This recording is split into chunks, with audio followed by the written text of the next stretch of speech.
¿Sabes cómo se mide la intensidad de los terremotos? ¿Qué es en realidad lo que les da ese valor o ese número en la escala de Richter? Y de verdad, ¿qué significa o qué implica el que uno sea categoría 4, 5, 6, 8, 9? O sea, ¿qué es en realidad lo que este número significa?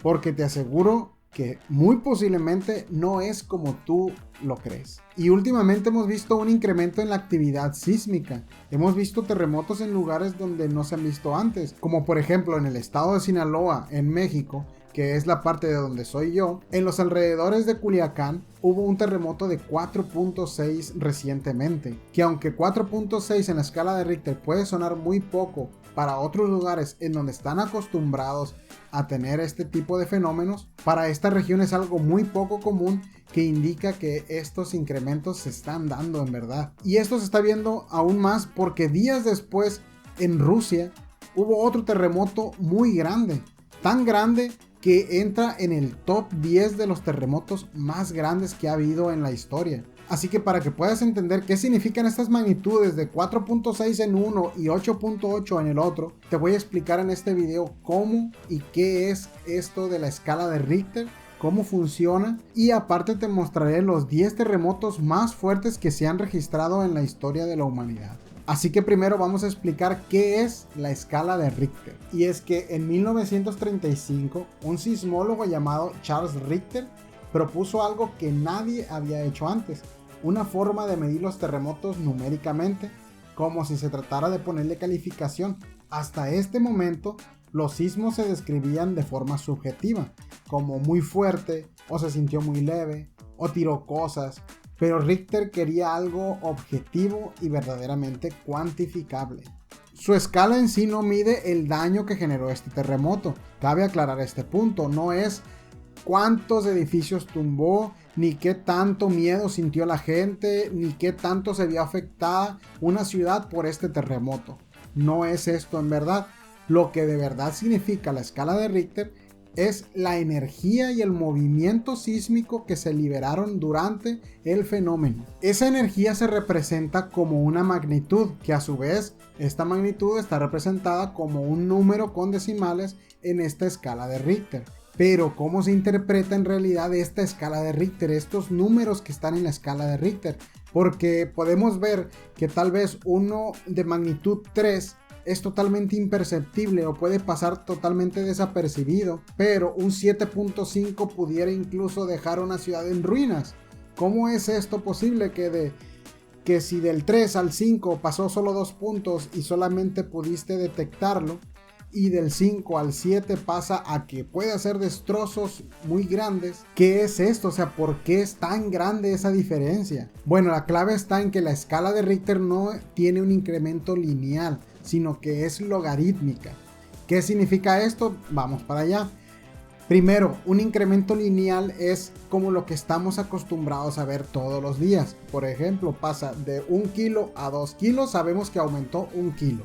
De 2 a 3 sabemos que aumentó otro kilo. Esto es lineal. Cada número entero que va aumentando es un solo kilo el que está aumentando. También funciona así la distancia. Por ejemplo, de 1 metro a 2 sabemos que aumentó 1 metro. De 2 a 3, otro metro.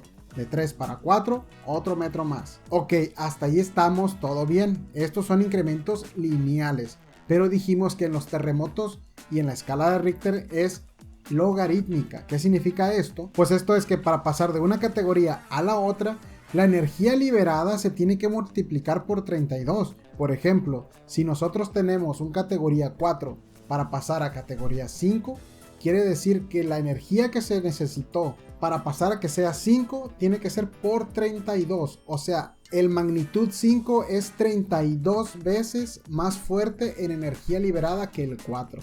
En cuanto a movimiento se refiere, se tiene que multiplicar por 10. O sea, son dos variables las que se miden: energía liberada y movimiento.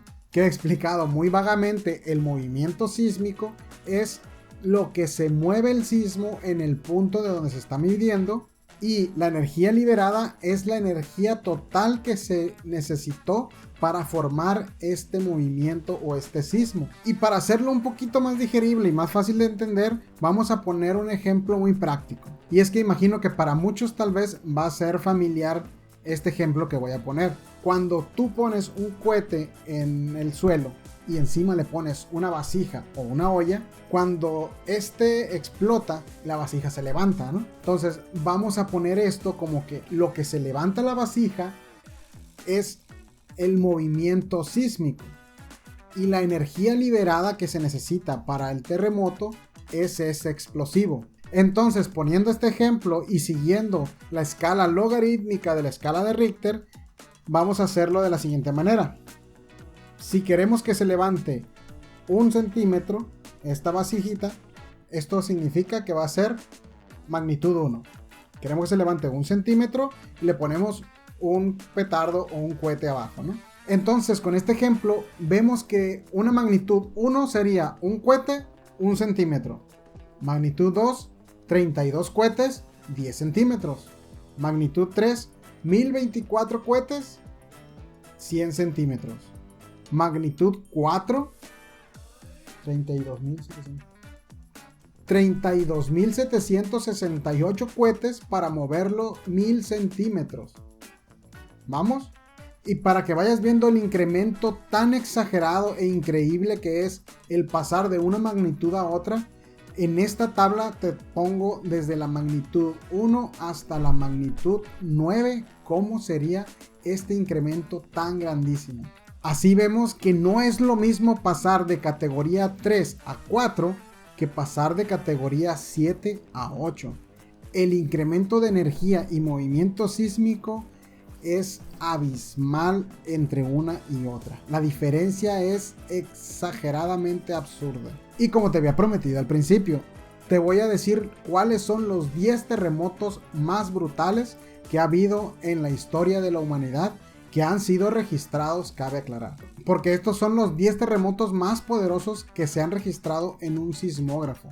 O sea, algo que de verdad nos consta que tuvo esa magnitud y esa fuerza. Y esta lista tendrá que ser actualizada porque el terremoto que ocurrió en Rusia hace apenas unos días entra dentro de esta lista.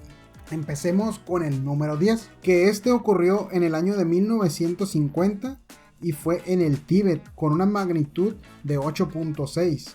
El número 9 ocurrió en el 2005 y fue en Sumatra con una magnitud de 8.6 también. El número 8 fue en 1965 en Alaska, en las Islas Rat, con una magnitud de 8.7. El número 7 fue en 1906 en una zona entre Ecuador y Colombia, con una magnitud de 8.8. El número 6 fue en el 2010 en Chile, en Maule, con una magnitud de 8.8. El número 5 fue en 1952 en Rusia, en Kamchatka, con una magnitud de 9.0. El número 4 fue en 2011 en Japón, en la región de Tohoku, con una magnitud de 9.1. El puesto número 3 fue en el 2004 en Indonesia, en la región de Sumatra, con una magnitud de 9.1.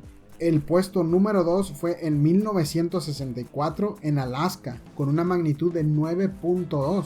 Y el top 1 fue en 1960, que ocurrió en Chile, con una magnitud de 9.5.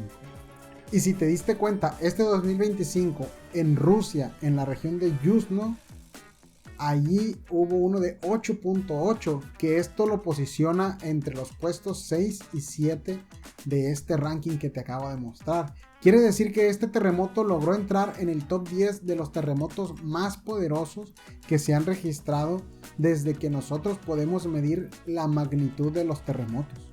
Y ahora de seguro te preguntarás por qué el terremoto que ocurrió en Rusia, que es de 8.8, y está entre el top 10 de los más poderosos de la historia, ¿por qué no hubo tanto destrozo ni causó tanto estragos? Bueno, esto tiene mucho que ver con en dónde se formó el epicentro. Este se formó muy profundo abajo en la corteza terrestre, tanto que para cuando logró salir esta vibración ya venía muy disminuida y no ocasionó tanto destrozo ni tantos problemas. Aparte, también ocurrió en una zona alejada de viviendas, que las zonas habitadas más cercanas también lograron recibir el impacto ya amortiguado porque ocurrió demasiado lejos de estas. Pero si este terremoto, su epicentro hubiera sido en una zona habitada, muchos no la estuvieran contando. Bueno, y hasta aquí el video de hoy. Si te gustó en verdad la información que te presenté, no olvides dejar tu like y suscribirte, porque eso me ayudaría muchísimo. Y en caso de que quieras seguir alimentando tu curiosidad, aquí te dejo otro video del canal para que puedas seguir alimentándolo, ya que si llegaste hasta aquí es porque en verdad eres tan curioso como yo. Hasta luego.